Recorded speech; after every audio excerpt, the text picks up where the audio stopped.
Hello and welcome to study for excellence. मैं हूं प्रणव प्रकाश और आज हम डिस्कस करेंगे 17 सितंबर को केबीसी में पूछे गए इंपॉर्टेंट क्वेश्चंस के बारे में। तो चलिए आज की क्लास शुरू करते हैं। और आप सभी को पता है कि टोक्यो 2020 ओलंपिक में नीरज चोपड़ा ने जैवलिन थ्रो में गोल्ड मेडल जीता था और मेंस हॉकी टीम ने जो है ब्रॉन्ज मेडल जीता था। तो ये है पी श्रीजेश जो कि गोलकीपर हैं। तो उनसे कौन कौन से सवाल पूछे गए इसके बारे में हम डिस्कशन करेंगे।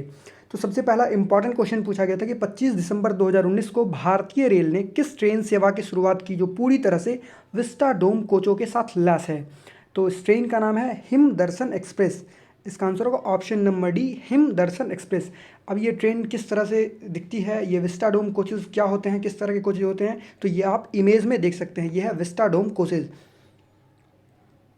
फिर नेक्स्ट क्वेश्चन पूछा गया था कि the international hockey stadium in Mohali Punjab is named after which Indian hockey legend, यानी कि किस भारतीय हॉकी दिग्गज खिलाड़ी के नाम पर मोहाली पंजाब में स्थित अंतर्राष्ट्रीय हॉकी स्टेडियम का नाम रखा गया है। तो किसके नाम पर रखा गया है? इनका निधन जो है 2020 में हुआ था और इनके नाम पर जो रखा गया वो फरवरी 2021 में, यानी कि यही 4-5 महीने पहले रखा गया इस हॉकी स्टेडियम का नाम, जो कि पहले कौन सा था? मोहाली इंटरनेशनल स्टेडियम, और अब रख के कर दिया गया है Balbir Singh senior international hockey stadium. So यहाँ पे आप इमेज में देख सकते हैं, ये है बलवीर सिंह सीनियर। फिर नेक्स्ट क्वेश्चन है कि what is the name of this indigenously manufactured tank, यानी कि स्वदेश में निर्मित इस टैंक का नाम क्या है। तो ये एक इमेज वाला क्वेश्चन था, बट ये क्वेश्चन इंपॉर्टेंट है। ये है MBT अर्जुन टैंक, यानी कि मेन बैटल टैंक अर्जुन, और ये 3rd जनरेशन है अर्जुन का। तो ये क्वेश्चन पूछा सकता है कि जो अर्जुन का जो 3rd जनरेशन है वो किसके द्वारा डेवलप किया गया। तो ये डेवलप किया गया है DRDO के द्वारा, यानी कि defence research and development organisation. तो ये ध्यान रखिएगा, इसका हेडक्वार्टर कहाँ पे है? न्यू दिल्ली में। और इसके जो चेयरमैन कौन है? जी सतीश रेड्डी जी।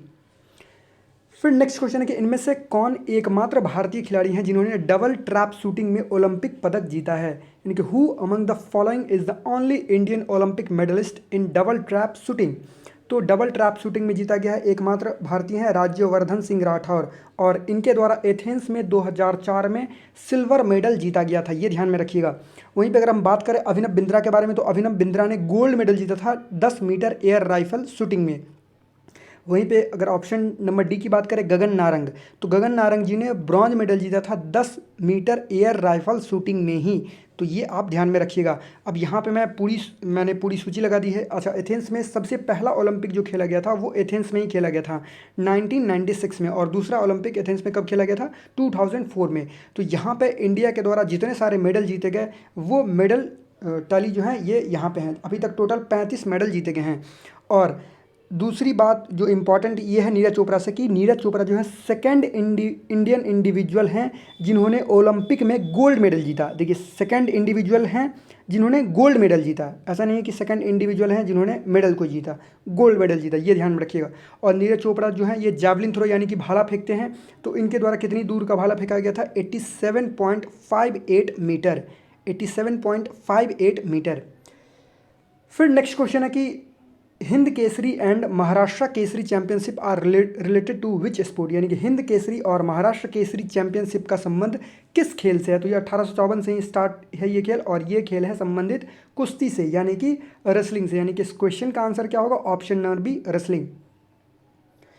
फिर नेक्स्ट क्वेश्चन है कि which of these is the most abundant metallic element in the human body, यानी कि इनमें से कौन सा मेटालिक एलिमेंट तत्व मानव शरीर में सबसे प्रचुर मात्रा में होता है, यानी कि सबसे अधिक होता है? कैल्शियम होता है, या फिर आयरन होता है, या पोटाशियम, या फिर सोडियम।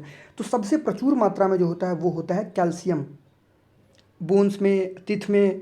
तो ये कैल्शियम की मात्रा जो है ह्यूमन बॉडी में सबसे ज़्यादा यही एलिमेंट होता है, यही तत्व होता है। तो इस क्वेश्चन का आंसर होगा ऑप्शन नंबर ए, कैल्शियम। फिर नेक्स्ट क्वेश्चन है कि the Sabarimala temple in Kerala is situated inside which forest reserve, यानी कि केरल में सबरीमाला मंदिर किस वन्य अभयारण्य के अंदर स्थित है। तो केरल में सबरीमाला मंदिर जो है ये स्थित है पेरियार फॉरेस्ट रिजर्व के बीच में, उसके अंदर पेरियार जो फॉरेस्ट रिजर्व है उसी के अंदर जो है ये स्थित है। कौन सा? Sabarimala temple, the famous Sabarimala temple. फिर वहीं पर अगर हम बात करें बांदीपुर टाइगर रिजर्व भी है ये, और बांदीपुर के बारे में बात करें तो ये कर्नाटका में है। साइलेंट वैली की बात करें तो ये केरला में है, और हुनसुर की बात करें तो ये भी कर्नाटका में है। फिर नेक्स्ट क्वेश्चन है कि which of these does not form a part of the government body of YUSH यानी कि आयुष। तो आयुष का फुल फॉर्म क्या हो जाएगा, ए से क्या हो जाएगा आयुर्वेदा, तो यहाँ पे ए से क्या है एलोपैथी, तो इसका आंसर क्या हो जाएगा ऑप्शन नंबर डी एलोपैथी। अब आयुष का पूरा फुल फॉर्म क्या है, तो ए से आयुर्वेदा, यो से वाई से योगा, और यू से यूनानी, एस से सिद्धा और एच से होम्योपैथी। तो आपको आयुष का फुल फॉर्म भी पता चल गया होगा। बाय द वे यहाँ से जो क्वेश्चन स्टार्ट हो रहा है ये पूछे गए थे 16 सितंबर को, एक डॉक्टर थी तो उनसे ये क्वेश्चन पूछा गया था। फिर नेक्स्ट क्वेश्चन है कि with which of these billionaires would you associate the space tourism enterprise blue origin. अब स्पेस एक्स के बारे में तो सबको पता होगा, ये किसकी कंपनी है स्पेस एक्स, तो इलॉन मस्क की। और ये जो ब्लू ऑरिजिन जो स्पेस टूरिज्म जो एंटरप्राइज है ये किसकी कंपनी है, तो दुनिया के सबसे अमीर जेफ बेजोस की। वही मार्क जुकरबर्ग जो हैं ये फेसबुक के मालिक हैं, बिल गेट्स जो हैं ये माइक्रोसॉफ्ट के हैं, और जैक डॉर्सी ये ट्विटर के CEO हैं। तो यहाँ पे आप इनको देख सकते हैं, जेफ बेजोस को, इनके द्वारा 4 लोगों को भेजा गया था अंतरिक्ष में। फिर नेक्स्ट क्वेश्चन है स्पेस में, यानी कि फिर नेक्स्ट क्वेश्चन है कि which of these rivers does not originate in India, यानी कि इनमें से किस नदी का भारत में उद्गम स्थल नहीं, यानी कि वो भारत में तो बहती है लेकिन वो भारत से निकलती नहीं है।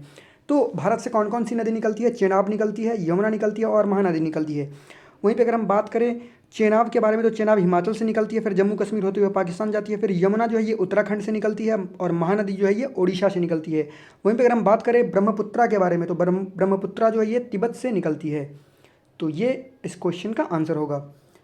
फिर नेक्स्ट क्वेश्चन पूछा गया था in 1964 whom did PM Lal Bahadur Shastri name as his minister of information and broadcasting, यानी कि 1964 में प्रधानमंत्री लाल बहादुर शास्त्री ने सूचना और प्रसारण मंत्री किसे बनाया था। तो इस क्वेश्चन का आंसर होगा ऑप्शन नंबर डी, पहले ही पता चल गया आप लोगों को, इंदिरा गांधी। इस क्वेश्चन का क्या आंसर होगा option number D Indira Gandhi. फिर नेक्स्ट क्वेश्चन है कि which of these planets is often referred to as an ice giant, यानी कि इनमें से किस ग्रह को अक्सर आइस जाइंट यानी हिम दानव कहा जाता है। तो अच्छा, पिछले क्वेश्चन में जो मैंने INB मिनिस्टर बताया था वो अभी कौन है, अनुराग ठाकुर, तो ये भी आप ध्यान में रखिएगा। तो जो आइस जाइंट जो है वो अगर इस ऑप्शन में बात करें, जो ऑप्शन है उसके हिसाब से होगा कौन सा, यूरेनस। तो ये ध्यान रखिएगा, यूरेनस भी आइस जाइंट है, और इससे भी बड़ा आइस जाइंट कौन सा है, नेपच्यून। तो ये ध्यान रखिएगा, यहाँ पे जो टेम्परेचर जो होता है ये मतलब उससे भी ठंडा है, यूरेनस से भी ठंडा कौन सा है, नेपच्यून। तो यहाँ पे आपके लिए मैंने इमेज लगा दिया है। मरकरी, सबसे गर्म ग्रह कौन सा है, मरकरी जो कि नज़दीक है, बट सबसे गर्म ग्रह जो है वो है वीनस यानी कि शुक्र ग्रह।